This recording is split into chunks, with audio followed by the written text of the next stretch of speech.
Hi and welcome back to my channel. I'm excited to have you here again. Today we'll be looking at how to know God's will for you in marriage. Knowing the will of God for you in marriage. Because marriage is serious business and it's not something you should go into without knowing the mind of God. So in this video, I'll be sharing 6 steps with you on how to know God's will for you in marriage.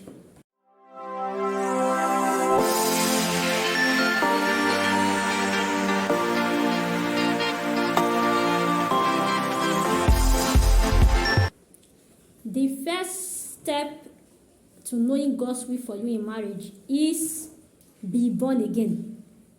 Yes, give your life to Christ. Because if you are not born again, it means you don't have a relationship with God.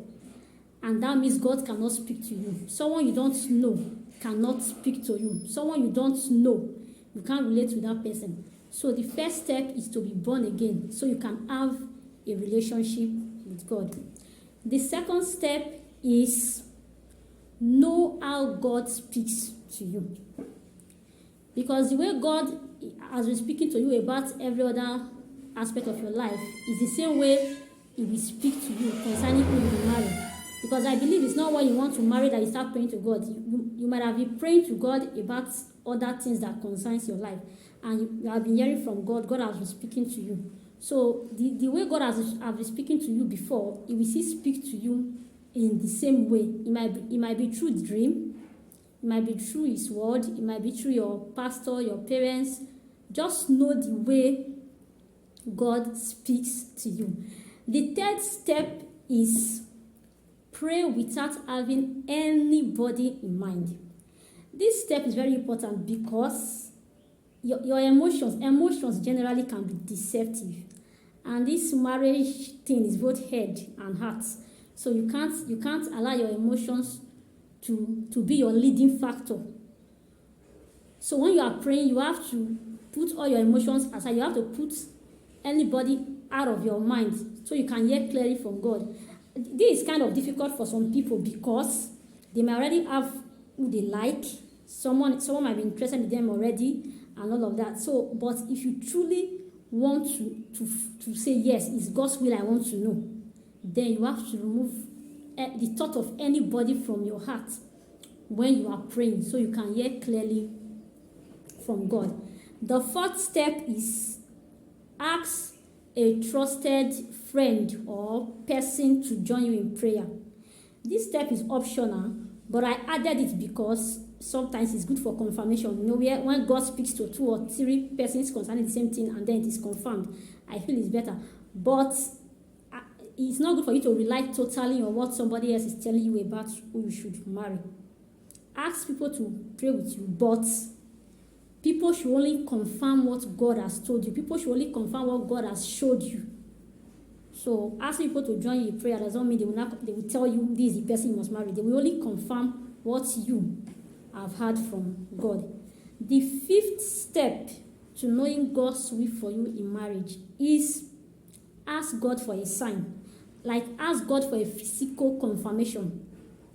After praying and God has spoken to you, still ask God, to be sure, still ask God for a physical confirmation. In the book of Genesis 24, yes, the story of how Rebekah married Isaac.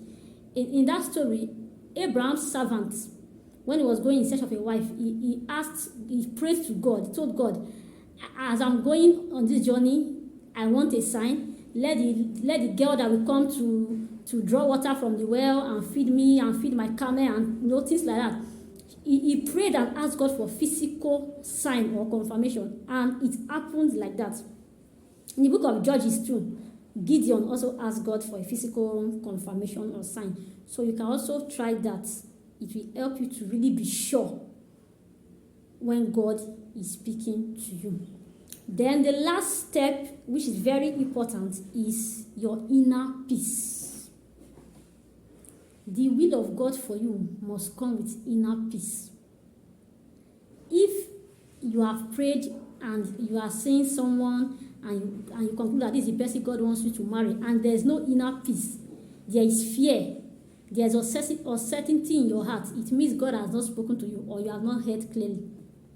Your inner peace is one way to be sure that, yes, this is who God wants you to marry. When God has spoken to you and then you see the person, there's one kind of peace you have in you that, yes, this is God's will for me and this thing is going to work. So your inner peace is not something you joke with. If you are with somebody and your mind is not even settled, you keep having fears, you keep thinking that, like, what if this go wrong? What if this happen in the future? If there is fear in you, then that is not God's will for you, because God's will for you must come with inner peace.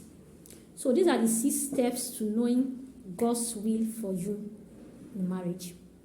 I believe you learned something today. So if you truly enjoyed this video, give it a thumbs up and let me know what you think about it in the comment section.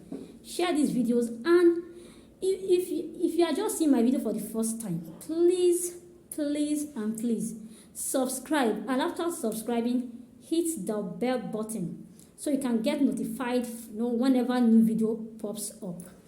I remain your girl Prudence, and I will see you in my next video.